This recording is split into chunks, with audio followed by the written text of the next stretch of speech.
yaitu seputar isu kepergian dan penunaian ibadah umroh yang dilakukan oleh seorang transgender.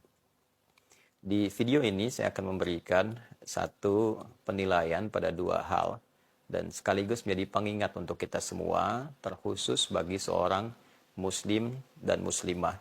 Ini menjadi tanggung jawab dari setiap ulama untuk memberikan pencerahan, pendampingan, sekaligus mendapatkan juga kesempatan yang jelas untuk memberikan pedoman yang terukur, sehingga setiap muslim dan muslimah bisa benar menjalani syariat keislamannya dan mempraktikkan itu semua dalam kehidupan.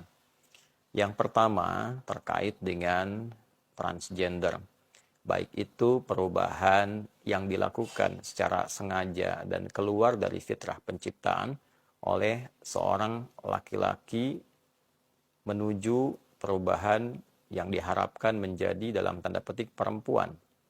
Ataupun sebaliknya, dari perempuan yang merubah dirinya secara kodrat ingin menjadi laki-laki. Isu ini sudah lama dibahas dari kalangan ulama, bahkan juga mendapatkan pengingat dari Nabi SAW jauh-jauh hari dan dituangkan dalam salah satu hadis yang sangat otoritatif oleh Imam Al-Bukhari dalam salah satu hadisnya, bahwa Nabi dengan tegas menyampaikan, la'anallahu al-mutarajjilat. Allah Subhanahu wa taala melaknat seorang perempuan yang merubah penampilannya atau mengesankan dirinya menjadi seorang laki-laki. Pun demikian, Allah Subhanahu wa taala melaknat seorang laki-laki yang merubah penampilannya dan mengesankan bahwa ia seorang perempuan. Nah, kalimat la'anallah, Allah melaknat, itu berupa satu larangan yang sangat tegas di dalam syariat Islam. Artinya menunjukkan bahwa perbuatan itu betul-betul dilarang. Perbuatan itu betul-betul dikecam. Perbuatan itu betul-betul tidak baik secara syariat.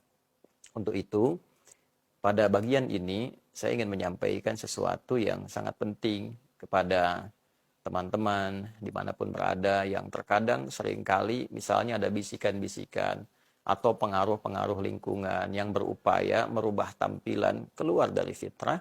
Maka saya menyarankan, mumpung masih ada kesempatan sebelum kita kembali kepada Allah Subhanahu wa taala. Karena pada akhirnya semua pengaruh itu, semua ajakan, semua bisikan tidak akan pernah memberikan pertolongan, tidak akan pernah memberikan dampak baik kepada kita semua saat kita kembali kepada Allah dan dihisab sendirian. Penting itu dipertimbangkan, ya, karena perubahan-perubahan dimaksud, pelanggaran kepada fitrah sesungguhnya merupakan bagian dari penyimpangan-penyimpangan yang bisa diperbaiki, bisa dikembalikan kepada fitrah asalnya. Saya sangat punya keyakinan karena tidak sedikit juga baik yang berkonsultasi, lalu kemudian ingin merubah diri, sekarang alhamdulillah kembali kepada asalnya dengan baik. Laki-laki kembali menjadi laki-laki yang normal, perempuan kembali menjadi perempuan yang normal, menjalani kehidupan yang baik. Dan patut juga diketahui bahwa segala sesuatu, tindakan, perilaku yang berupaya merubah fitrah itu akan selalu melahirkan satu kontroversi, yang kedua ketidaknyamanan dalam seluruh aktivitas kehidupan. Laki-laki yang memaksakan diri menjadi perempuan, pasti kehidupannya akan jadi kontroversi, ketidaknyamanan akan dialami, memaksakan diri berumah tangga pun akan menemukan banyak kendala, menemukan banyak persoalan. Nah, ini yang penting sekali untuk diingat, untuk menyadarkan diri.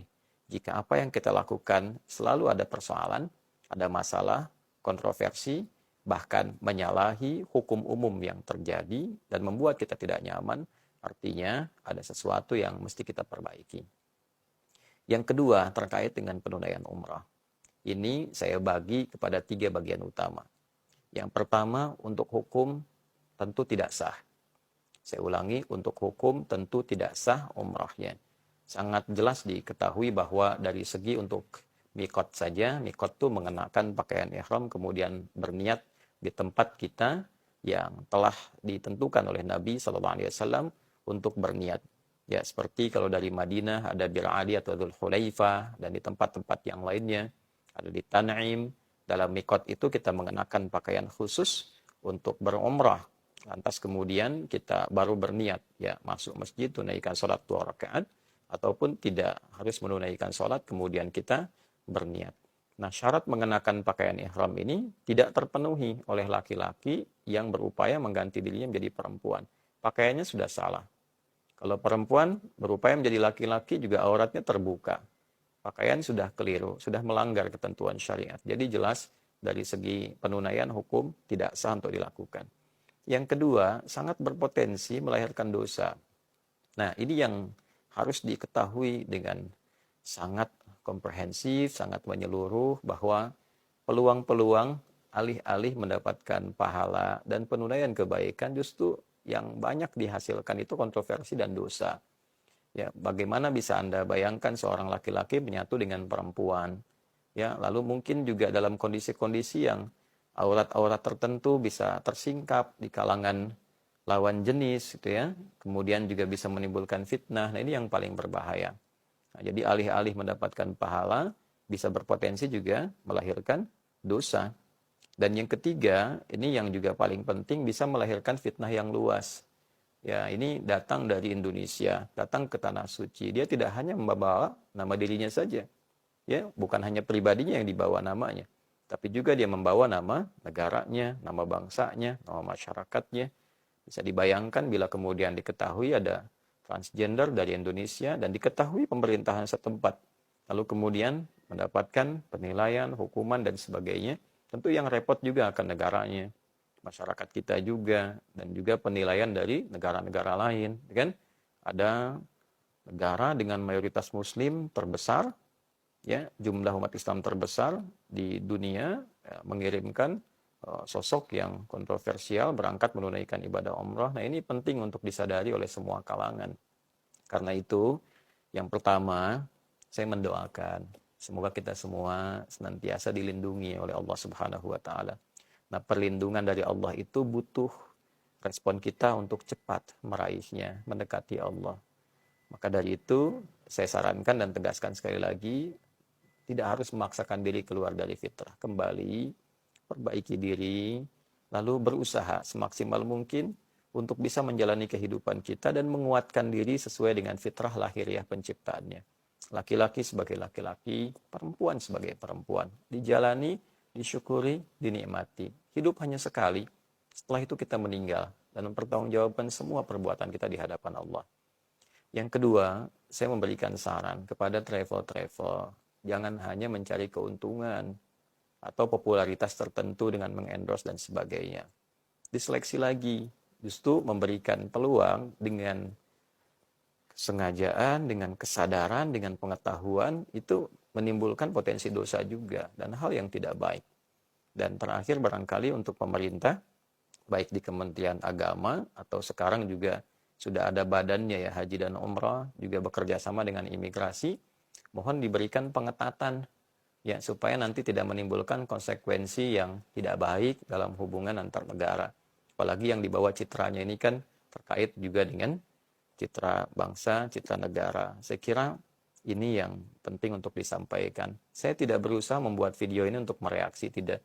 Tapi mengambil tanggung jawab sebagai ulama untuk mengingatkan pada perkara-perkara yang penting, berdampak secara sosial, apalagi jika ini dilakukan kemudian juga viral, seakan menjadi public figure. Ya, ini membuka ruang bagi yang lainnya dan merasa bahwa itu bisa dilakukan. Ini fatal, ini salah. Ya, sudah satu kali menyimpang, kemudian ditempatkan dalam perbuatan lain yang lebih luas lagi, kontroversinya dan potensi-potensi juga persoalannya. Maafkan kalau apa yang saya sampaikan ada yang kurang berkenan. Tidak bermaksud apa-apa, hanya mengingatkan dan juga didorong oleh rasa sayang. Tidak ada yang lain. Sekalipun kalimatnya tegas, ketegasan itu disampaikan untuk menjaga syariat dan juga menjaga sifat kasih itu supaya baik saat kita semua kembali kepada Allah Subhanahu wa taala. Terima kasih. Mohon saya dimaafkan. Semoga bermanfaat. Assalamualaikum warahmatullahi wabarakatuh.